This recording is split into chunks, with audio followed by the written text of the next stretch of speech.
county. I have been a lead for almost 7 years now, to be honest. I joined a few months after Pulse. We all know about Pulse, and yes, so we are the local Broward group lead. I work in an elementary school, and being from another country as well, that really made me very aware that there could be something better and different about what we're doing in this country. So I am very proud of this group. We've done amazing things. We have great community partners, and we're always looking for more. We realize that we stand on the shoulders of many more people that have done this gun violence prevention group for so many years, and we are here to support them and be with them and support what they're doing. So I would like to call this meeting to order. You are now part of the largest gun violence prevention movement in the US. We have over 10 million supporters. We are mothers, fathers, uncles, aunts, students. We are moms and more. We are here to support, most of all, our survivors of gun violence. We do realize and recognize that we are unfortunately becoming a nation of gun violence survivors. Sometimes we're mere steps away from that. Sometimes we are survivors ourselves, and we do want you to, if you're comfortable with doing that, recognize that you are a survivor. We would like to let you know about our Everytown Survivor Network, and if you want to be a part of that group, you're going to text survivors to 64433. All right, our primary goal is really to elect gun sense candidates, people that to educate, legislate, help legislate, to really support our survivors in our gun violence prevention awareness and education. We are gun violence survivors activists. I would like to introduce our leads that are present today. Maria Swanson, our membership lead. Anya Vargas, thank you, Vargas, yes, our newest lead, and she is our local communications lead. Christina over here on my right, our co-data lead and also running our PowerPoint. Susan Al-Sheikh, our volunteer lead. She is also our unofficial LTE writer, our letters to editor writer. She does some amazing letters to editors, which is another way we educate the public. And Jessica, who is co-data lead with Christina. You met Kim, you'll meet her in a few more minutes too. Kim, who welcomed you all here, she is our events lead. We have Lucy, our amazing social media lead. And not here today is Beth Wiegard, who is our amazing legislative lead. And Mia, our other amazing Be Smart, which is Be Smart for kids, and there's information at the table if you'd like that as well. So I'd like to introduce Maria, who would like to welcome our new members. Hello. I am so excited to see some new members. I've had a chance to talk with a few of you, and I am beyond excited. There's some really exciting things that I think we can get involved in that would be fantastic. Philip Church, who is at his first meeting and has signed up for Advocacy Day. And later on, we're going to give him an opportunity. He's going to say a couple of words about a project quickly that he's working on, because we try to keep the time. Sure. John Harris is our social media lead in Palm Beach County, and we welcome him here. He is not a new volunteer, he's a very active volunteer, but he's here with us today, and we're excited to have him. I want to also welcome back Arthur Harley, who some of you met last month, and I'm so excited that you're back. glad to be back. We met Arthur at the Martin Luther King Be Smart table and chatted with him a little bit, and he was interested, and he came in January, and he's back, which is always a very good sign. I believe in what you're doing. Thank you. Thank you. Wendy has been with us for a while, but she's relatively new. We had a lot of new members that joined last summer, and we met her at the rally after Uvalde. As we met a few other folks that are here, you know, Kim and Isis and Kate. I think Kate, we were in a different location. You were already there in May before Uvalde in Coral Springs. And Nudi, we met her there as well. So we really have, you know, some exciting folks that have joined recently. And then I want to introduce Nigel McDonald, who said he's been involved with some moms events, but hasn't necessarily been at a meeting that I remember, but that doesn't mean you weren't there. In a nutshell, I immigrated 40 years ago, and since then I have a pile of gun control letters to all the politicians and presidents and governors around the country. Because I feel obviously I'm from Scotland, so we don't. Another one from There's Scotland. One mass shooting, and that's it. And I'm from Canada. And So we're an international group. also relatives in New Zealand who also did the same thing. You know, it's very possible, and you're the only group that seems to be doing anything. Thank you. We're working hard, you know, and it's because of the people in this room and others who are giving of their time. So we're very appreciative for all of you that you're here. Thank you. And we'd like to read our DEI statement as annual. All right. Diversity, equity, and inclusion grounded statement. Intention. To foster a robust presence of diversity, equity, and inclusion of and for all individuals and groups choosing to join our efforts. Purpose. To work together to decrease gun violence and increase public safety across our nation. In our meetings, events, activities, we value diversity, we advance equity, we demonstrate inclusion. We are a community. We are gun violence survivors, including victims and witnesses, change makers and advocates who come together in partnership to work towards a future that is free from gun violence. Does anybody need a Spanish translation? Okay. Thank you. Yes, thank you. Thank you. We are thrilled to have I should have said this before, a bilingual local communications lead. So, and she just had the training, so that's how we are going to be able to reach more folks. Most of our information is certainly in Spanish and English, and many of it is now in Creole, French, our Be Smart especially. So we are working towards that. Lucy, we want to recognize it is Black History Month. Oh, yes, sorry, Kim, yes, thank you. Thank you. This is why I have such an amazing team.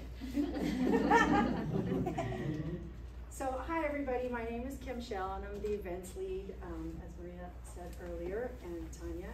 And I also joined Moms Demand Action right after Uvalde at the memorial that took place in Sunrise. And I'm a former classroom teacher from Broward County Public Schools and was working at the time of the Parkland tragedy. And it affected me greatly, and luckily I was able to retire. I was at that point anyway, but that was kind of a catalyst for me to leave that profession. And ever since then, anytime there's a shooting at a school or anything, I always get that little tightness in my stomach and that lump in my throat. And so that's what compelled me to join this group, was to get up and do something and not just sit on the couch and be worried and scared. So I'm really happy that you all are here to support us in this mission. I'm also a trauma-informed yoga teacher, and some of my students are in this room.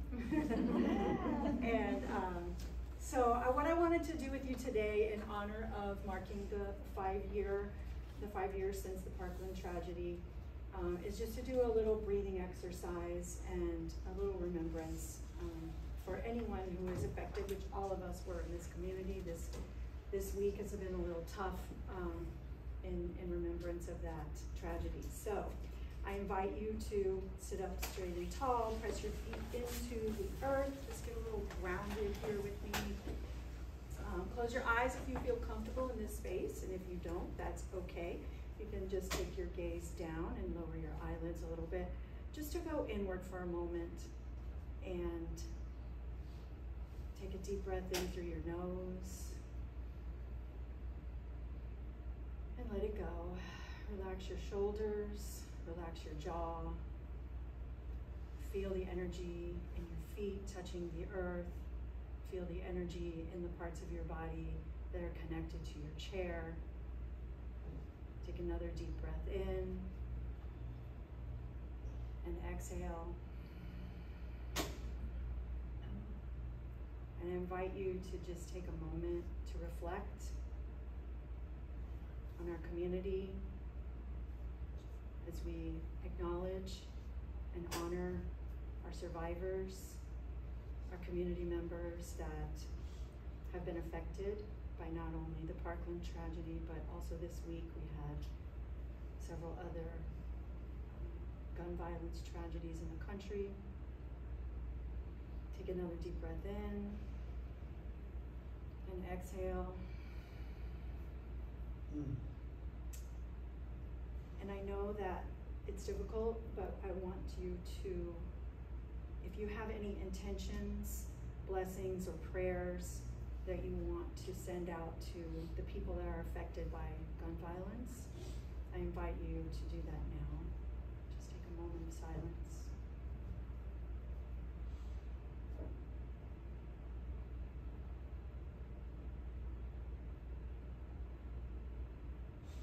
Take a deep breath in through your nose.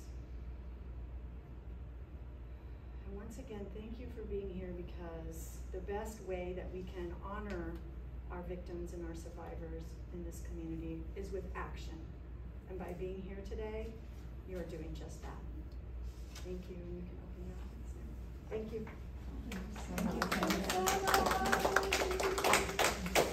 Yes, we recognize it's hard work, but it's also heart work.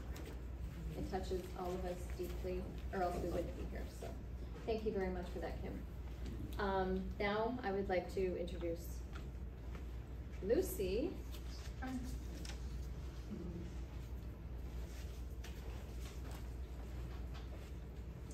Hi, I am Lucy.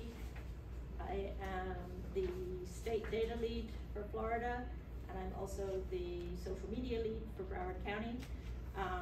What I would like to do is make seeing as it's Black History Month, I'd like to start a book club for the Florida chapter of Moms Demand Action. I have here, there should be on the table in front of you, there's a little piece of paper here that has our, has a barcode on it, or a QR code that you can scan. Oh, on the agenda. That will. It's on the agenda? No, it's on this little blue piece of paper. Oh, okay. That has, it's a link that goes to an app that will curate all our book club recommendations from every town, and we can pick a book. Like as of right now, the book that they're reading, I think it's in Jacksonville, the Jacksonville Club is reading the second. But I want to try and focus all of our books on the DEI kind of anti-racism. I think Florida especially needs a lot of help with education, and I think that will help in our advocacy as well. Unfortunately, it's a little behind.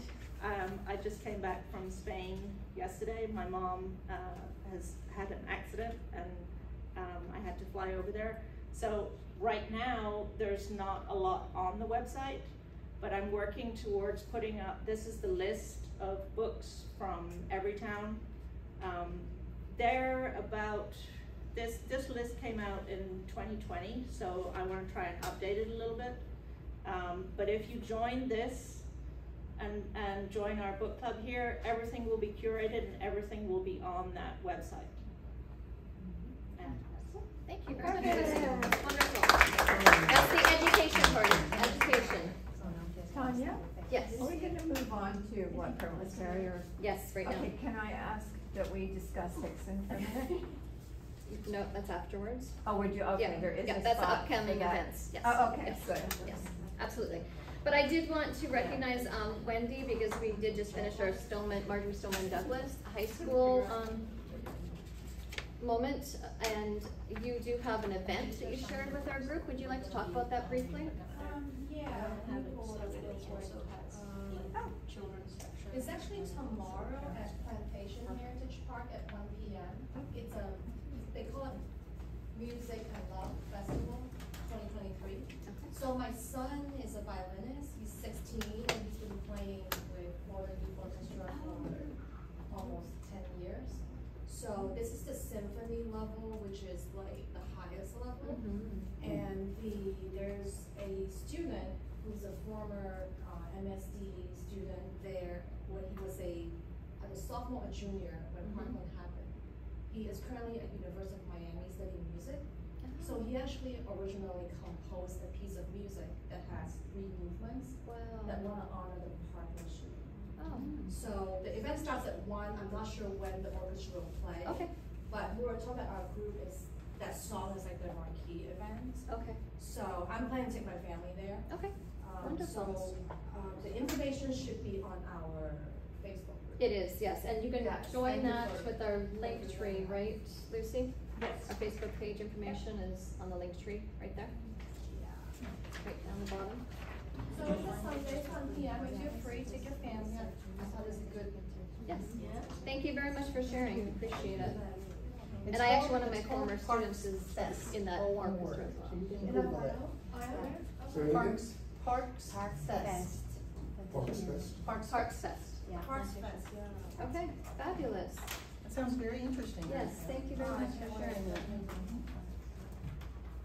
Okay, so let's talk about, many of you, please, hopefully got one of these pins. I would like to thank Kate Kavech for creating these for us. That's part of our education. Wear it everywhere. And someone's going to say, what does that mean? What is that? So, yes, we would like to talk about the elephant in the room. Constitutional carry is permitless carry.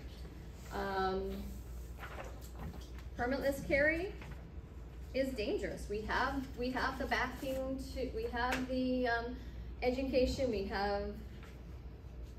Currently we have a concealed carry license. These are the things that you have to do for it. I mean, that's the least you should do, right? You have to be 21 years old. You can't have any felony convictions, no commitments to drug use, demonstrate competency, having firearm safety courses. And then they have 90 days to issue or deny.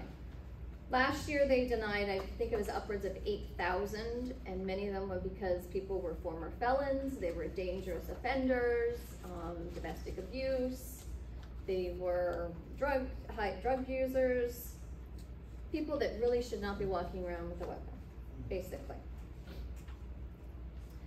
So what we know is, in the wake of gun violence across the country, Florida is now in the news as usual, unfortunately. I just want to let you know that NRA comes here to try out all their bad ideas first. So the last thing we need is to weaken our gun laws with permitless carry. But DeSantis is putting his politics ahead of our safety, as well as the Florida sheriffs, not our sheriff, not Orange County sheriff, but unfortunately a lot of other sheriffs that have signed on to this. Yes, that's because we know that they're beholden to the gun lobby, who just see this as a gun money grab, really. Boils down to that. What are we going to do? Well, we have, as I mentioned, we've sent letters to the editor, which is a part of educating the general public. We've had them in, I don't see Barbara here, No, but she's Barbara Witt did an excellent letter to the editor, which was in the Sun Sentinel, as well as Miami Herald. Many of our group have done some excellent letters to the editor. And talk to your neighbors, talk to your friends. I talked to people at school, they had no idea this was happening. And one of my friends was going for her concealed carry. And she said, what? And I'm like, yes. And she said, we don't have to have any training? And I said, not if this goes through. And she does not like that at all. So, this, not to mention the deadly combination this will have with Florida's Stand Your Ground law, which is also known as shoot first. It allows anyone to kill in public and claim self-defense and disproportionately impacts people of color. We are already the #1 killer of children in the States, in this country, is guns. And we do recognize that suicide is 67% of our gun violence, suicide by gun. And that means the people that want to get these guns, it's gonna be a lot easier for them to have them. So we're seeing the deadly consequences. We're seeing the numbers go up, upwards from 10 to 20% has been recorded of gun violence. Texas, Louisiana, South Carolina, Alabama, Tennessee, all those numbers have gone up. What are we doing? Well, first of all, we want to talk to our legislators. So if you know a legislator and can make an appointment with them, I know we're talking about appointments, that's part of Advocacy Day.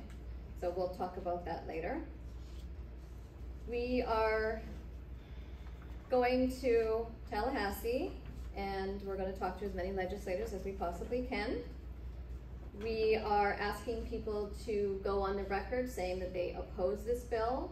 Again, we'll share that information with you.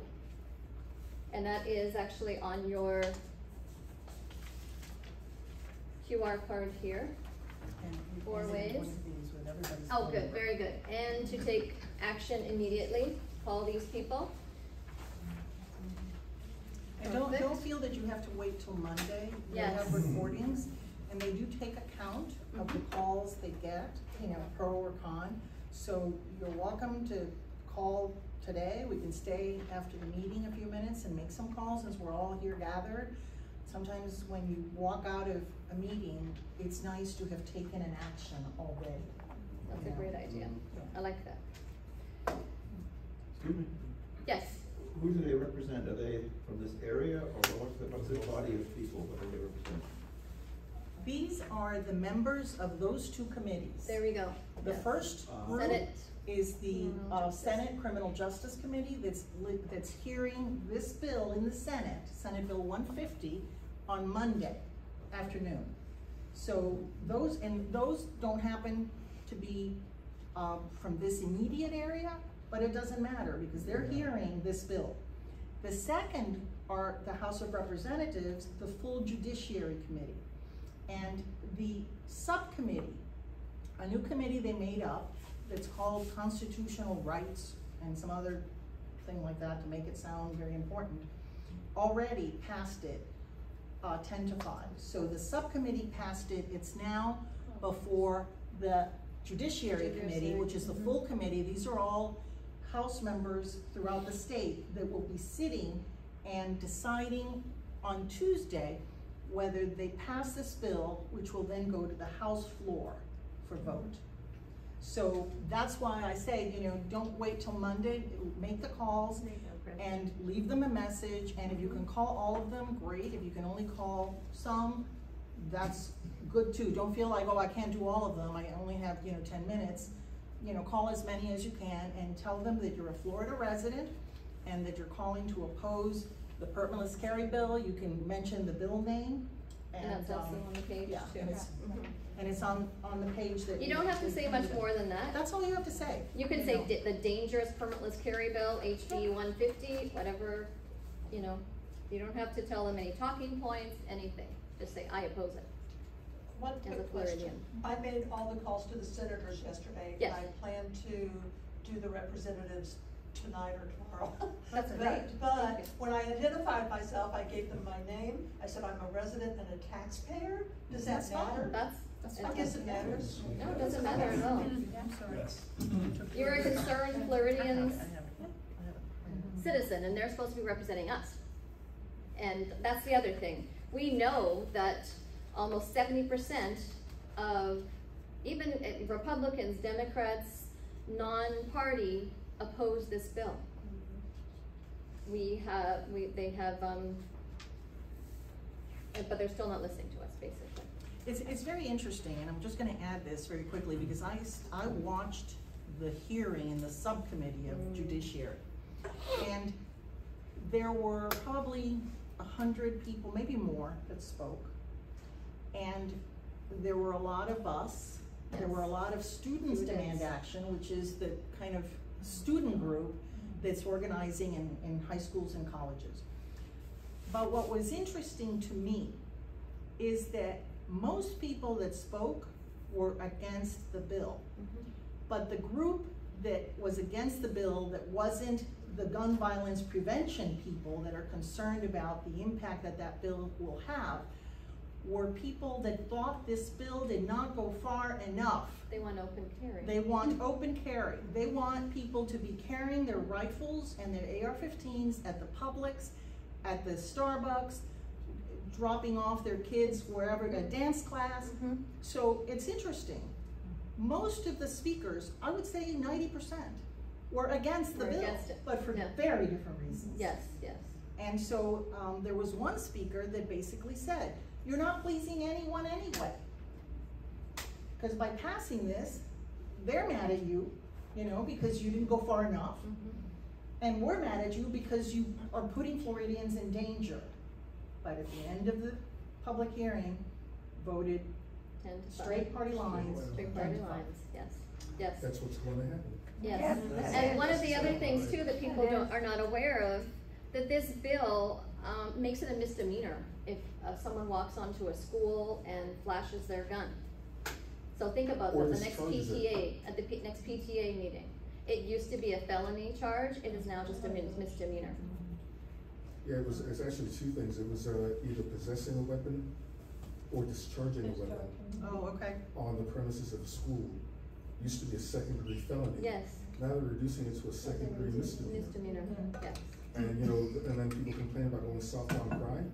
Yeah. That's going soft on crime. Yes, Yeah. absolutely. And Yeah. with kids around. Yes, Right. yes. So what, do you want to incentivize people to Yeah. bring weapons on campus? Mhm. and discharge them? Yes. It'll just be a smack on the hand. you know? Exactly. Crazy. It's a slippery slope. I mean, now they want to talk about taking back our extreme risk protection orders, which are when you are a danger to yourself, someone else.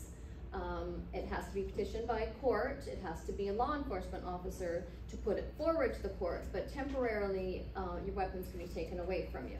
That's extreme risk protection. That's also something that they're talking about wanting to get rid of. They want to get rid of the 21 and older owning a handgun. It's scary. It's scary It's stuff. insane. It is. Yeah. It is. It is insane. Yes. That's really the best word. How old Yes. is it? 18? 18. They want to put it down to 18. Wow. There are 18-year-olds that go to high school. Think about that. Oh, yeah. Those were the two that After Marjorie Stoneman Douglas, after exactly. the That's the president. MSD. Yes, that's right. The Safety I Act. have a quick question if I were to build on what Maria, I haven't read all of it, so to speak, but open carry in the public. Do private companies and business have the right to refuse people, like to check people for guns when it comes to work? Is it specified in the bill? That's Well, they can put it on the outside of their business. Yeah. That we don't. Whole Foods don't allow weapons. Right. Whole Foods do not. What's that? Whole Foods. You can have, If this- you can't carry on in premises, but you're allowed to carry a weapon and have it in your car. Yes. So like if Yes. you're going to work, you can bring your weapon with you as long as it's left in your car. But cannot be in the. Cannot Can't be in the take it building. into Can't the take it in, building. right. Yes. But And That's you no can longer also- public grounds. Right, and the businesses have every right to still say Whole that. Foods don't, Yeah. there's no Whole Foods don't allow weapons. But it's important to understand that the bill that is being considered is not open carry. No. It is eliminating the permitting process for concealed carry. There were the people that were there saying this isn't enough. You are taking away a right to open carry.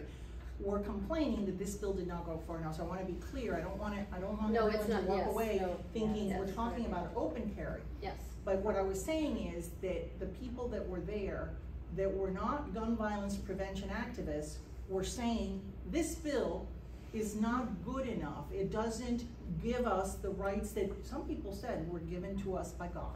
Yes. Yeah, can you imagine That's that? what people That were saying. kills me. So this is not that. But a lot of times what happens is this is the first step to that. Right. You know, Mhm. because that now we don't need Every a slope. concealed Yes. carry permit, so now what's the next step? Open Not- carry. it's not on- Arming teachers too. It's not on the agenda this year, but that's, you know, the concern that we all have is where does this lead? Yes. Yes, John? So yeah, that's a big concern to us. I work at FAU, and you know, I don't think students or parents will let their sons or daughters go into any university or high school because Yes. there'll be a gun sitting right on their right hand of the belt. And also, they work in businesses like tourism and restaurants. People will feel very uncomfortable. Absolutely, It's, absolutely. At the ice cream store. Ice cream store. Absolutely, with Yes. your kids. And remember, concealed carry that requires a permit requires the firearm to be concealed. Yes. It's And not also- supposed to be on your shoulder, hanging off the back Right. where you're, Right. Right. I brought my 2.5-year-old granddaughter when I came in, and the first thing she did when we got in the elevator is ring the emergency bell, because it was near her. So if someone is carrying, Yeah. Mm-hmm. and you're at the ice cream store, and kids are touching everything, Mm-hmm. just that just happened there, I was like, oh my goodness. So again, Yes, that's not yes. what this is. Exactly, it's triggering for but sure. absolutely. Yes, yes. One question, with this bill, people with concealed weapon can enter to Target? Can, Yes. Can they Yes. enter To the business, to Yes. a business? Yes. Right now, yes. Yes. Unless it says specifically you Unless cannot the carry a business weapon, says so. unless the business says, Right. They can enter to a school now, right? no, they No, cannot no, enter no. into And school with like this that. bill, they still can enter? it still cannot, They still cannot, but it's, if they happen but they to, could have it in the car. They can have it in their car. Yes, They they can can have it. have it. Get mad, run back out, get it, go back in. Exactly. And this is what You know, happens. people get into arguments over silly things. yes, yes. Nigel? I just think it might touch a nerve if we just say that, if there's open carry or any of that kind of carry, then it's gonna have a big impact on tourism. I mean, I would bring that up. Absolutely. Absolutely. Absolutely. Come here, for instance. And that's why I Right. ask, You're right. does Absolutely. anyone know a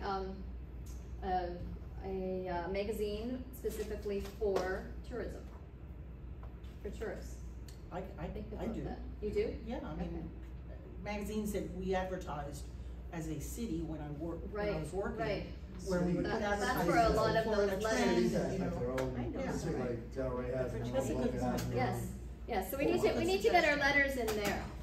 We need to get our letters in those places. We as a group, after our last meeting, wrote to over 100 businesses, major businesses in Broward, to talk about this issue to them and to send those letters out. And we have a couple volunteers, Chris and Robin, that helped us with that. We wrote direct emails with information, with a fact sheet, talking about the impact on tourism. So that's an excellent, excellent point that you've raised. Yes. We also sent a different group of volunteers that I can't even remember who did it now because this has just been one thing after another. We sent, Susan and I did that. Yes. See, I don't even remember. We sent letters to every mayor of a city in Broward and every police chief of a city in Broward to ask them to speak publicly about the dangers of the spill, and we talked about tourism as well. So that's a very good point, thank you. They had in the 90s, You know, most people, when they get things like that, they don't necessarily respond to you. Some did. Most either take an action. You know, we asked them specifically to take an action. we asked them to contact their legislators to consider the impact of something like this on just businesses in general, on people wanting to live here, on being able to find employees. If people say, you know what, I don't feel safe here. I'm gonna move somewhere else, you know, whether it's out of Florida or wherever. So, you know, so we did get some responses. We did get some responses from the elected officials. I can tell you at least what I got back, not a single police chief answered. But police chiefs work under the direction of city managers and elected officials. So it's really the elected officials that have to at least speak up. Yeah, but most of them just responded and said, yes, yes, I agree, and you know, but they weren't going to do anything. Who knows if they Well, did. and those elected Right. officials listen to their police chiefs. Yeah. Yes, So which is yeah. which is why we wanted the police chiefs to be addressed as well, so that maybe there would be a conversation. Yeah, maybe internally, know? we would Well, there know. will be. So, Yeah. yeah. That's the way it works. But I did have one mayor, I'm not, one mayor who gave me a lecture on informing myself and becoming better versed in the facts. Oh, we are a So- fact-based group. So we had a nice interchange after that. Oh, I bet. You know, one thing with our letters, we use boilerplate language so that we didn't inadvertently say something that wasn't factual. Right. And I wrote a couple of letters to editors. They haven't made it in the newspapers, but that's okay. But I got help from one of our members, from Maria, because I knew that maybe something I was saying, and it was true that at least one thing that I said wasn't actually factual. So Right, it's we're very good to careful. kind of go Yes. back to our Absolutely. boilerplate language and Which, check right. in. Which is why the fact everyone sheet is important. has that fact sheet right here. Yeah. So we ask you to look at that, follow those words, there's specific things we say. We don't say gun control, we say gun safety. That's one of the very, very big things, one of the most important things. Because we are a nonpartisan group and we still need to have those conversations with people that may not agree with us other things, but we have common language of keeping everyone safe. So, I think from there, we're gonna go on to our big event, One which quick is, comment, which is why, you know, I've written a lot of letters. I mean, I've got responses from the Queen, from all the presidents, from, yeah. The last 4 years, I've had almost no responses. I don't know if I'm sending them to the right place. I go online and I look for their offices and everything like this. I need help. I will help you. We have a package Well, me that, first and also everybody else. we have a package that Susan put together, and Yes. I was so close to making copies, but I had the baby, so to making copies to give you all, but I'm gonna email it to all of you. Yes. Because we handed it out last time, but I know there's people that were not here at the last meeting, so yeah, we got you. absolutely, yes, we have a great follow-up. Most importantly, text Florida to 64433, that always gets updated as well. If you have just 5 minutes in your car or whatever, that's a quick And one. think Can about we it. just keep doing it? Yes, Oh, yes. absolutely. I did it like 8 or 10 times last week, and each time I got a different legislator. Good. The good thing Yeah, about that's that cool. is So what that happened when you do that? Yeah, you what get a different one. happens is, you text it, and you put the number in, and you text Florida, and then, You get a and then phone call. it answers you by text, and says, do you wanna make a call? Yeah. And then it says type call, so you do call. And then the phone rings right away, and you have to answer it. It's not gonna be a known number, so you have to know that that's what's gonna happen. You answer the phone, and it says, this is Everytown, this is the issue with this bill, and we're now gonna connect you to a legislator's office, and automatically it connects you. And so then you Very speak easy. to the person that either answers the phone or leaves leave a message. And if you wanna call again, they're not gonna connect you to the same one. Then you hit in your text, call, you get the same thing Another back. person comes up. Yeah. And then you Very get another easy. phone call and they connect you directly. The important thing And about that's the that, same, yeah. the important thing about that is that those 2 committee hearings, that you got the list of the names, those will be done Tuesday. So on Wednesday, you're not necessarily gonna call those same people again, but if you do this, it will update to wherever it's going next. Yes. You know, in terms of the legislators that are hearing it next. So that's kind of a current way, you know, once this group is out of their committee. Yes. And on that note, I'm going to have Maria talk about Advocacy Day. Thank you. Team captain! Advocacy Day. Okay, I did this very late, so it's all crammed in there, but you know, please bear with me. Advocacy Day is the day that Moms Demand Action goes up to Tallahassee to meet firsthand with all of our legislators. And of course we have people from all over statewide going, so they will be meeting with their legislators. So we're all gonna be up there in these shirts. And we will be very visible because it's important for the legislators to see us and hear us, to see us. So we have a group from South Florida who are going to go on a bus, and we're gonna leave March 8th because Advocacy Day is March 9th. It's a long trip to Tallahassee from, you know, Miami, from Broward, from Palm Beach. So we take the bus the day before, get up there 6 or 7 p.m. on that Wednesday night, March 8th, and we stay in a hotel. The hotel, the bus is paid for. Every town, Moms Demand Action pays for the bus for us, so there's no transportation cost. But they ask us to book our own hotel. Some people are able to do that. Some people are not, because you have to pay out of pocket for that hotel.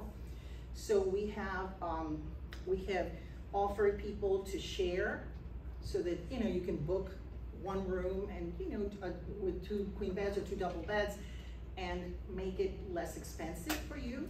So we're able to help you with that. If you absolutely don't believe you can go because of the expense, even if you're rooming with someone, please see me and we will see what we can do. Because we want you to go. We don't want anyone not to be able to go because they can't afford a hotel room. So talk with me, call me, you know, catch me afterwards, whatever. We stay overnight.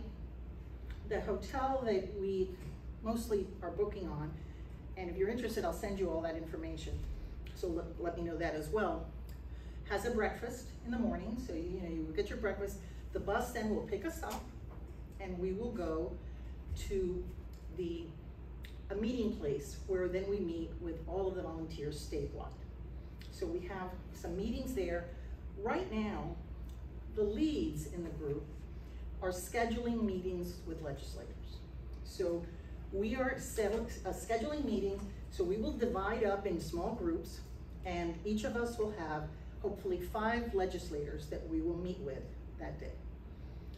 It's being a little bit hard to book the meetings because their calendar for that week is not out yet.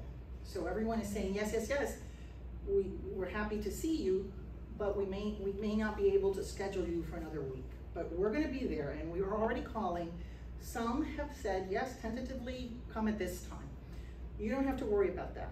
We're handling that. So when we get up there, we will have groups of 4 or 5 who then will go visit a list of legislators with our appointment time, and then we will go through kind of the training that morning of what we're gonna say.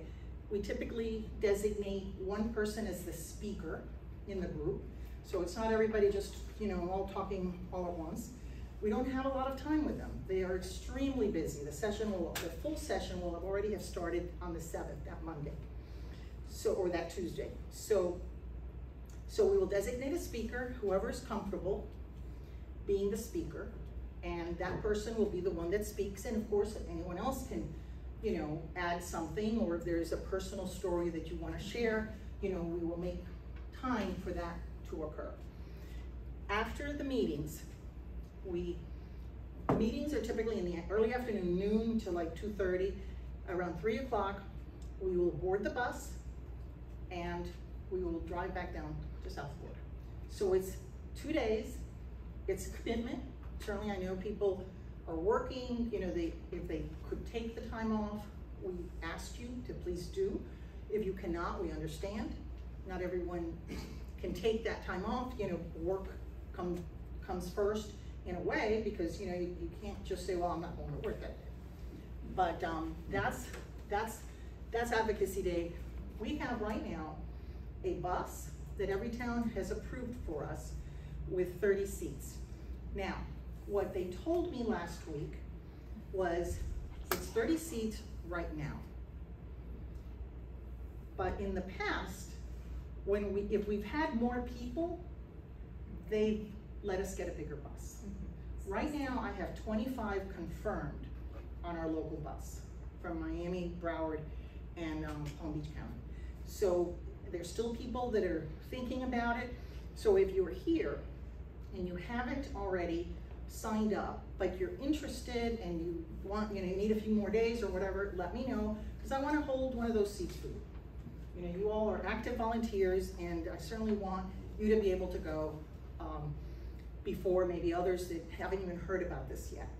And again, we may have more seats than that, but for right now, the bus is 30 seats. I have 25 confirmed.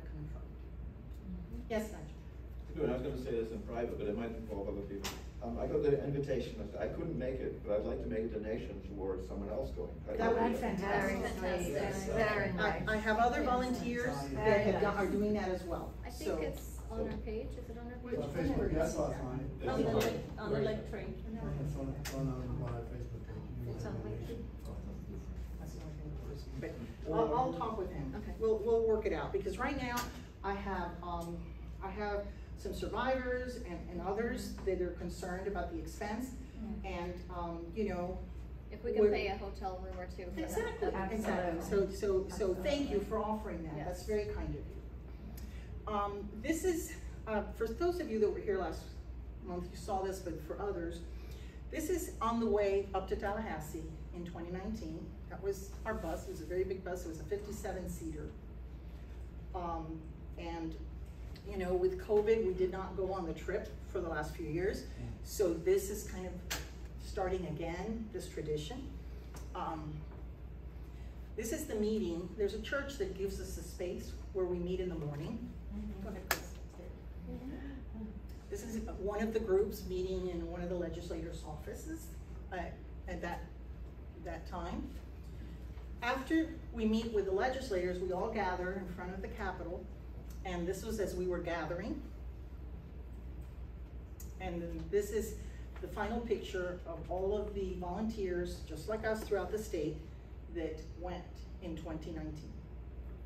So I am available if anyone has any questions. Yeah, because that was 2019. Yes. That was Is my that first, 2020? That was my That's first. 2020. Okay. That's when I'm holding it. Okay, so that's 2020. It looks. Right before, Yes, before everything. Yeah, I mean, right before COVID. Yes. Yeah. How many legislators are meeting in total, you know? I'm working on the schedule, and I have 15. Yeah. So my offhand of what the split is between Democrats and Republicans? We're meeting with the Broward delegation, Yeah. so it's primarily Democrats. Yeah. But what happens when we get up there is there may be legislators elsewhere in the state that don't have anyone from their specific district. And when that happens, we cover. So that because someone only has one person, because they're from Clay County, I mean, I'm just making that up, we then say, okay, if we've got 4 people or 5 people per group, let's carve off a couple of people to accompany that person to their meeting. Right. Because, I mean, it's about sharing the resources. So we probably won't be speaking to like our local, Oh, no, we will. Jay's setting up meetings for Palm Beach County. I know, okay, I was wondering, Yeah. you were saying that we were like, if someone don't have a representation, we would go over to that. Yeah, don't worry, because I'm gonna work with, Jay. I got, appointed the bus captain for this bus, because I've always wanted to be a captain of something. And then I have the manager. And so I have 2, what's the rank? Co-captains. I have 2 co-captains, one in Palm Beach County and one in Miami. And we're working with, I mean, there are some legislators that cover 2 counties, that have the district is 2 counties. So I'm gonna work with Jay, because we have a big group from Broward. And when I was saying, Arthur, when I answered your question, I was not correct. I was focused on Broward, 15 from Broward. I don't know how many more are in Miami and Palm Beach County. Each of their people are making those appointments. But then what we'll do is we'll split ourselves up any way we can, Right. so that we visit people, especially the ones that need to hear from us more. So, And that's why I asked, because, you know, Yeah. it's, meeting with Democrats is preaching to the choir. exactly. Absolutely. Absolutely. True, but We they also try. need talking points as well. Yeah. And because they then have to express the facts, right? Yes, But absolutely. like here in Broward, we only really have We just one. Republican. But we're still So, asking him. But, I but mean, you know, it's you're not- also, you're also, Baraka. East side of Florida. you also have to remember, we have new legislators who are in different committees. They don't have the luxury of having heard this presentation and the discussion and the hearings. The first time, you know, they're dealing with hundreds of bills. So the first time this bill may really come before them in any detail is at the floor vote. So educating those legislators is really important too, so that they feel strong enough to make their comments when they vote from an educated and informed position. So we always give them, you know, the fact sheets. They need to hear from their constituents too. They do. And so that's important, that educational piece. Yes. And, but yeah, we're gonna, don't worry, John and Philip, because I know you're from Miami. We will work together, if we have more people in Broward, to kind of split us up for the meeting so that there's coverage for all the Mary, legislators. could you spend a minute maybe explaining when the actual vote, so what are the steps? So we showed the Senate and the House Monday and Tuesday of next week, and then Yes.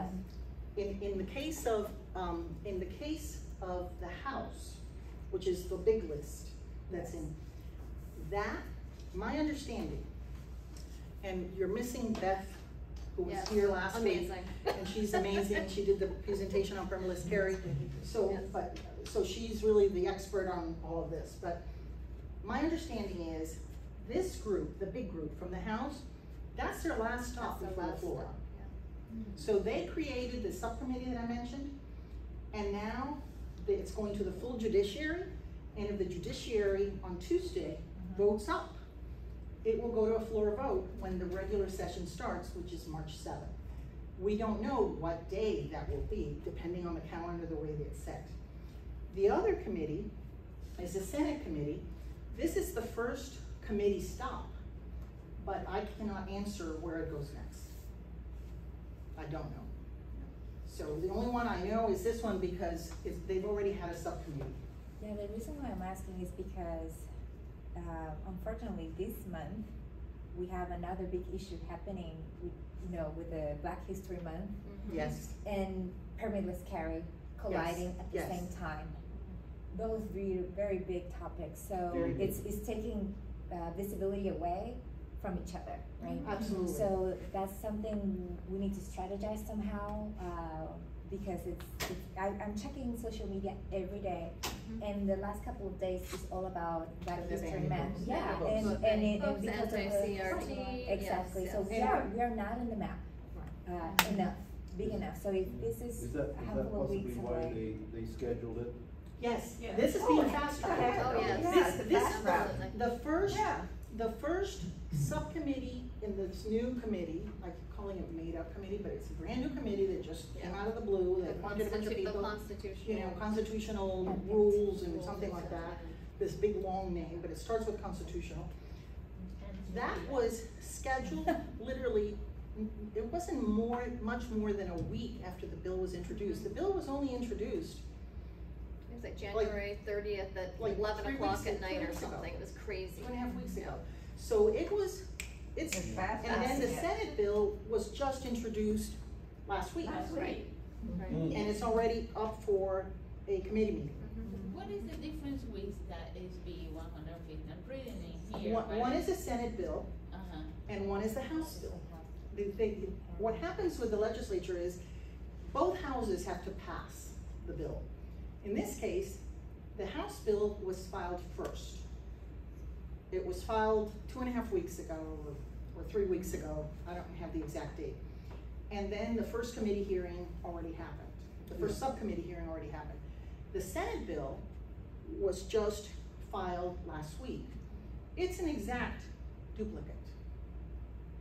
That's not always what happens. It's the same Same thing, Same language. The same So it's two language in the houses, bill, but it's two just houses, two different. and one is the representatives and one is the Senate. The senators is a smaller group, you know, and then their house represents, you know, more districts. The districts are smaller. The Senate are bigger districts, so it's a smaller group. But a lot of times, bills are introduced in the House and Senate, and they don't match. So then you have to go through something called reconciliation, and this one, if this one approves it, then this one goes back, and you know, until they kind of figure it out. These two are identical. Pre-coordinated. Yes, Okay, very so coordinated, after yeah. everything, I'm going to show you the short, but this is related to that, but it's, sorry, public safety, they call it. Yes, public safety. yes, yes. Requiring sheriffs to assist private school in compliance with a certain statute, authorizing a person to carry a concealed weapon or concealed firearm. What's the number of that bill? It's SB 150. Okay, then that's part of that. Yes, That's that's the it. It's part of it. Yes, that's but, it.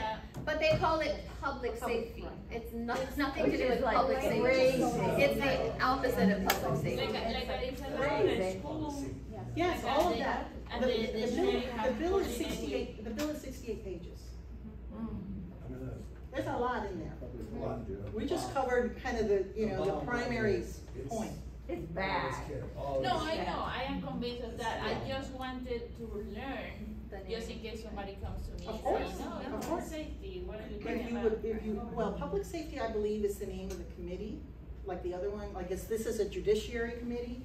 I think the Senate committee is in the realm of public safety issues. I thought that was named last week when Yeah, they were that up was the last name week. of the bill. Was it the name of it last week? Yeah. Yeah. It's the That's Senate what I bill thought. was Oh, crazy. introduced. Yeah, but I'm not sure that that's the name of the bill, or that's the It is the committee. name. Oh, okay, that- I was confused, I'm like. The group that Maria. it's, because It is the name. it is a The public name of safety. the bill is called It's the public name safety. of the Okay. bill. Well, that's crazy. That's why I Yes. said that to you. Yeah. It's like, Yeah. what the heck? Because, you Yes. know. But the bottom But line it's- is they that's need to know intentional, that we're just still to here, confuse we're not everybody. going anywhere. Like We will be there to fight against these scary, scary bills.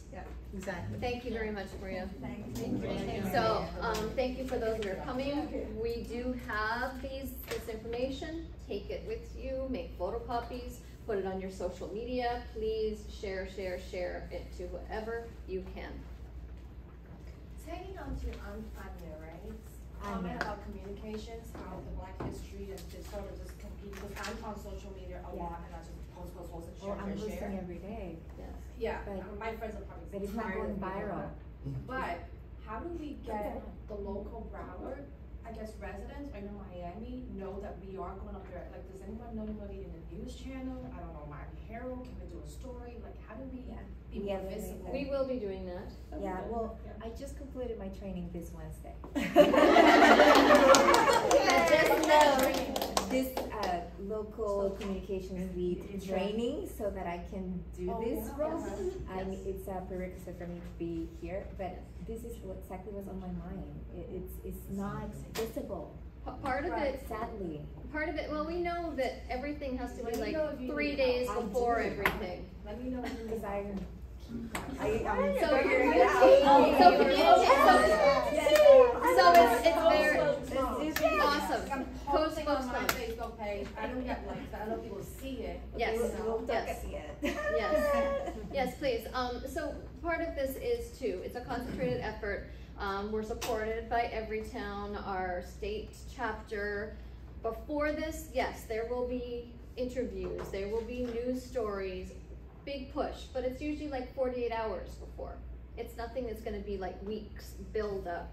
Yeah. It's more like, We need to build a momentum in it. Do you have any contacts with Yes. any press?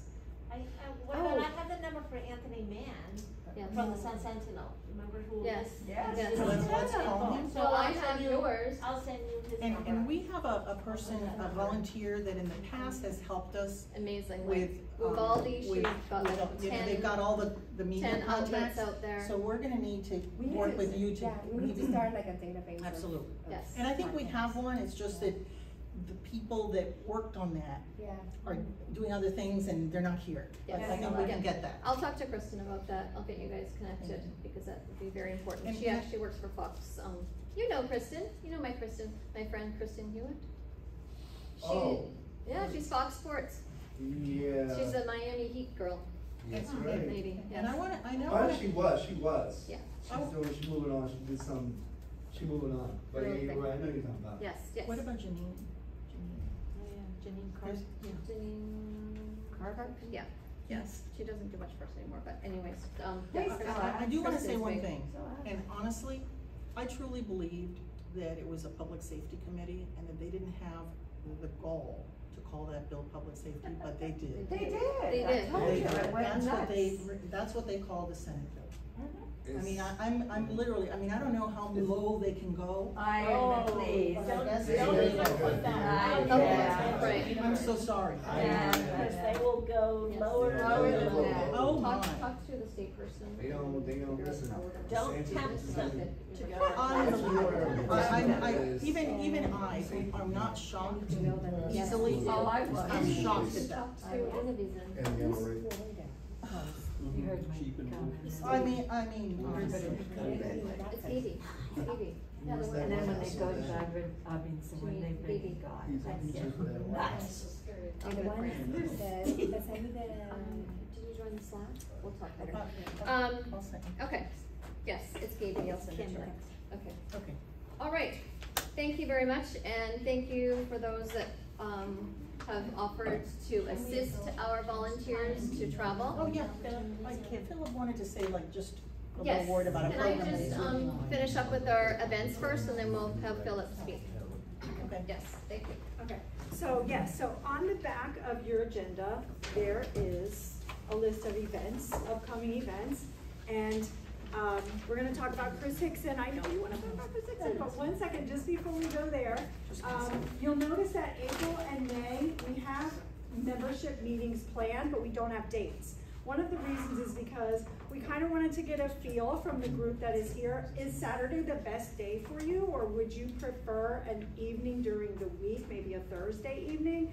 Would you be able to alternate, maybe some months Thursday evening and some months Saturday? We're trying to, be as flexible as possible for our membership group, and make sure that people that maybe they can't come on Saturday because they have kids in sports or something like that, that maybe we offer them another option. So is this, just raise your hand, is this the best day, or is this the best day? The flexible one's good too. The flexible? As long as you don't change the time, because the morning. No, is booked. no, evenings. It would- No, I mean for Saturday. Oh, for Saturday? Yeah. Yeah, it would, in Saturday afternoon, it would be the It's same the best, time. yeah. And the, a weeknight, like a Thursday night would be like 6:30, I think is when we started. Yeah. So if everybody's okay with, it being flexible, and again, we're recording. I think we're. Yes, we are. We're recording. So we'll be able to send that out as a follow-up too, Yes. if you can't make. And our YouTube channel as well. A meeting. So just be on the lookout for emails, texts on the Facebook page about the dates for those upcoming meetings. So our very next event is next Saturday, and it is the Chris Hickson Memorial 5K. Chris Hickson is one of the victims of the Parkland shooting. He was a staff member at the school. And his wife, Debbie Hickson, has this memorial 5K on his birthday every year in remembrance of his life. And we have participated in the past, and so we're participating again. We need people who can staff the table, because we'll have a table under a tent there where we'll be giving out mom's information, but also Be Smart information and free gun locks. And then we also need people to sign up to walk or run with us. I'm walking, I'm not running. So if I'll start running, then I'll probably start walking. So if you're like, no, I can't run 2.3 miles or whatever a 5K is, then walking is fine, because there will be a group of us doing that as well. Susan wants to talk a little bit about the tabling aspect of this event. So some years, Debbie would give us stuff, and some years we had to drag it there. This year she's not providing us with anything. So Chris has, but now I found out Chris is not going. Chris has the table, which I can get. Everyone will have to bring their own chair. Tent, I have no idea about. I have a table. And you have a table. Yes. Mia has the tent. Mia has a tent. Well, what we used to do, if you remember, because she runs, you would bring the mom stuff. We'd be there at 7:30 because that's when the race goes on. We don't do this later. We start and set it up early so that we're there. It really closes earlier, like at 10:30 we usually left. But at any rate, I need people to come at 7:30 with a table and the tent and their own chair and the mom stuff and the Be Smart stuff because I have nothing. Okay. So. There are two places that you can sign up for this event. If you scan this code right here, this will take you to our link tree, and you'll see that there is a sign up in our van, which is our volunteer system that lets us know you're RSVPing for this event. And then there's also, if you're planning to walk or run in the 5K, you will need to go to the Chris Hickson 5K website and also sign up there. We have a team, it's called Broward Moms Demand Action, and you can sign up to be on our team. So, but everybody, the walkers and runners need to be there at 7, and the tabling, 7:30 at least, and it's over by 10:30 at the latest. Yeah. So, spread the word. If you're here and you're not able to come next Saturday and join us, then please spread the word, and there'll also be additional emails and texts and reminders going out, and it'll be on our Facebook page once again. So that's our next big event. And then in May 6th, we also are participating in the Greater Fort Lauderdale Diaper Bank Women and Children's Health Expo. This will be at the Community Center in Fort Lauderdale. And again, this will be a Be Smart event where we will hand out gun locks and literature around safe firearm storage. And that will be in van very soon, and that will show up on our social media and our link tree and everything very soon. We just got that event, so I put it on the list, but we haven't put in our signups or anything yet because we just got that one. But that's coming up, and I would also like to collect diapers to be distributed at our table too, because that is what the Fort Lauderdale Diaper Bank is doing, is they are distributing diapers to the community. And I don't know, for those of you who remember, we distributed toys back in December with the Broward Healthy Start Coalition. They do a drive-through toy drive every day, and we were there distributing toys and giving out gun locks at that event as well. So this event in May will be a diaper distribution similar to the toy distribution. Can we do the Amazon thing again? Yes, we can. We can do an Amazon list. Just to make it, other people who don't show up, they can just order and bring the diapers. Watch for that. Yeah. That's what we did with the toys, for those people who can't come out on that day. Just send diapers. Right. Oh, I love Amazon. Contribute by going to the Amazon list. Yeah, okay. So, and then in April, at our April meeting, we will be planning our Wear Orange event, which Wear Orange weekend is the first weekend in June. And that, so starting in April, we'll be planning our events for June, for that, that weekend. Any questions? Yes. So the Chris Hickson walk, do you have to pick either to walk or run, or be at the table? No. No. Okay. You can walk and then hang out after the walk at the table. Absolutely. Do whatever you want, yeah. But be sure that you sign up in both places. Okay, perfect. And then if you're at the table, is there, so it would be there to be smart for kids to get like more information to communicate, because I would want to be able to, this is the first time. Yes. So, I don't know if Mia's gonna be there, but you'll see here at BeSmartForKids.org. Okay, so that's where I would get like my. Yes, that's where it is. If you're interested in learning more about the Be Smart program, so you can help us out at that event, you can go to that website, BeSmartForKids.org, and they have all of the information. We also have some gun locks here, so if you have a firearm at home that's not secured, or if you have a relative or a friend that has a firearm at home that's not secured, you're welcome to take one. I just had that conversation with my sister-in-law and my brother, because they're down here for their grandson's soccer match.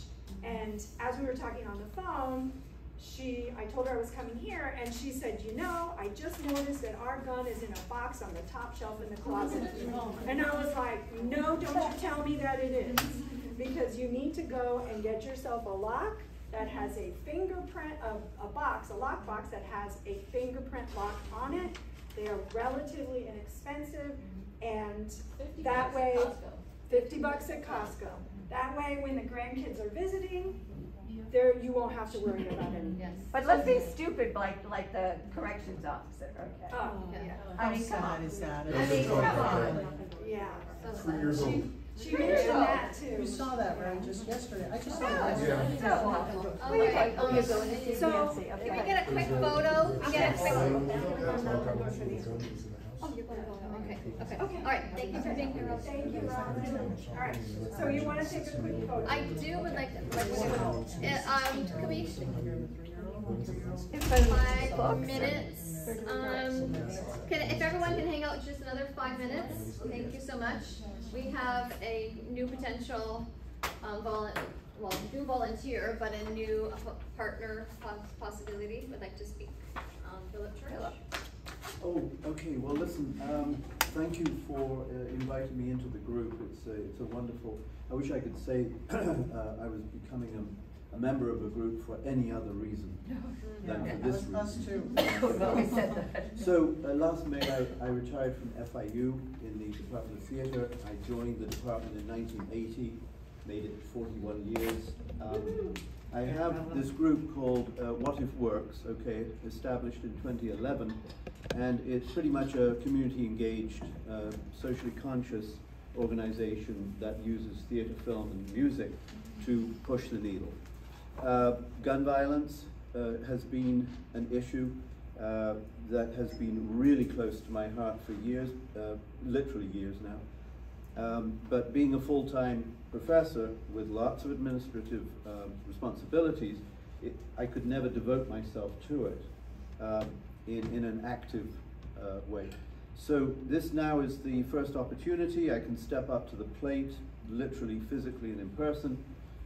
And I'm truly happy to do that, and also involve the group, postgraduate company of actors and musicians and film. Okay, so back in 2017, we devised a production based on Shakespeare's Romeo and Juliet, updated. It was an hour and 15-minute piece. And it involved high schools being in the cast, mentored by college graduates playing the adult characters. And the audience was very specifically gathered. It wasn't a public thing.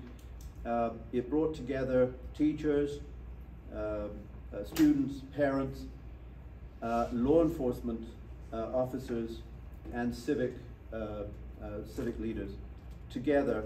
And the nature of the production basically was to stop the action 4 times. So Coach Lawrence, once called Friar Lawrence, but now a high school coach to Romeo, right? He would stop the production 4 times, and there were 4 themes that the play feeds, the original play, Shakespeare play, feeds us in terms of themes and issues. First is parental authority, and that's Lady Capulet going up against Juliet over her not wanting to marry Paris. Okay, so second theme was the accountability of mentorship. So mentorship and accountability, that's the friar and the nurse leading the 2 young people to their demise. The third thing was emotional intelligence, and that's really about that moment before you take or you make an action or you make a decision. In our production, everything was mimed in terms, because it was about gun violence, right? Everything was mimed and choreographed, and so you would hear the rat-a-tat-tat of the bullets, but you never saw a prop or a gun or, skillfully maneuvering around the fact that schools will not allow you, for one thing, to take anything that resembles a gun on campus. And the fourth subject issue that Coach Lawrence freezes the production on was opioids and suicide and escapist opioids. Okay, and that's that whole thing with Romeo discovering Juliet, you know, so on and so forth at the end. So we have in this production 4 occasions where the audience literally is opened up to conversation during the action. So the play freezes, right? And you've got law enforcement, and you've got parents, and you've got students, and you've got educators all discussing, you know, these 4 areas, and then Coach Lawrence will unfreeze the production, and it just continues, right? It's an hour and 15 minutes. We worked with Coral Park Senior High, with Miami Senior High, with Booker T. Washington High, and with Northwestern High, okay? So Capulets from 2 schools, Montagues from 2 schools. Catherine Fernandez Rundle supported it. The Miami-Dade Cultural Affairs Department gave us a grant for it. It performed in the schools, okay? And on our website, you can actually see a clip that students put together where students are interviewed and so forth after the performance, and you really kind of get a sense of the power of this little piece, which had a huge message about gun violence. More specifically, not the true victims, God forbid one should, you know, term them as that, but the victims who remain alive, surviving victims, right? The parents, but also those who are critically wounded and for the rest of their life remain very often in wheelchairs. So at the end of the production, we had a young man, Aaron Willis was his name. In fact, the Miami Herald did quite a big article on this boy from Booker T. Washington, and he was cycling home, and I don't need to tell you the rest, right? An errant bullet, errant, not meant for him. And he's in a wheelchair, paralyzed rest of his life. He came out on stage at the end of the performance, and don't forget, we're in front of a lot of young people watching. And I realized that the objective of this project is to move people. You see, so many facts. We're almost hit across the head 2x4 with facts. I mean, the news, Rachel Maddow, you know, whoever, filling us with the facts of the violence and the aftermath and all of that. So it can very often just remain a factual jungle that we're working through as opposed to an emotional. Right, and we're here because, not about the facts, we're here because we had an emotional, visceral feeling that we needed to do something. Exactly. So the great thing about theater, and if you use it in the right way, music as well, ballet as well, visual art as well, is we can move people. We can move young people, which is really the mission of this project, is to move young people to sit up and take notice and realize the power of the gun and what it can do to people. So that's the project, and what I'm working on right now, what we're working on right now, is to put something together where eventually counties can work together. High schools from Broward can work with Miami-Dade County schools, Capulets are in Broward, the Montagues are in, and eventually they rehearse through Zoom together, and we bring them together for maybe a week of rehearsal to do this production. Then we leave the production materials and resources to the hosting school, let's say it's in Broward, and they then work with a neighboring school to remount that production themselves. Okay, it's not a complicated thing. It's just furniture. There's no scenery, there's projections, but we would leave them with the projections that they could use. So in a nutshell, knowing time is tight, yes. That is the project, and then I'm hoping it would be interstate. So Miami-Dade, Florida, would then partner with Washington, D.C., and the production would be done in Washington. and all over the country. So that's the bigger picture of this project. Isn't it sound fantastic? It does, Absolutely. it really, it sounds amazing. We're just delighted to meet you, that you're here, Yes. and that you're interested in, Yes. you know. We and then- need a new, What was the website you were talking about? Yes, it's very easy. It's www.whatifworks.com. And you just type in whatifworks.com. Yeah. And What If is based on Stanislavski's very famous thing, What If? I'm gonna send it out to everybody. Those shoes, whatifworks.com. What it works. Works, yeah. Yeah, just making John, sure I'm it's. gonna send an email out in a day or two, and all of this will be in there. Okay. So you And get it. John, can I just ask John a very quick question? John, FAU, did you mention? Yeah, working out FAU. FAU. Yes. Right. Okay. Was there any presence of a student organization called, Students Demand there is. Action? Yes. Okay, great. Yes, there We is. have their contact. Because I don't think there's one at FIU. Oh. I mean, I'm there 41 years, and I don't think there was any movement amongst the students and there may be a reason for this, but there was no movement that was conscious of what gun violence is doing to other young people. And I would like to get back to FIU Yes. and talk to the student body there and see if they would like to set up a Wonderful. student demand action. Wonderful. Yes, Yeah. definitely. Wonderful. Yeah. Well, thank you very much for sharing. That's that. wonderful. Thank you, Joe. Thank you. Quick photo, if we could have our members take a quick photo. We have some placards here. Everyone could take one, share some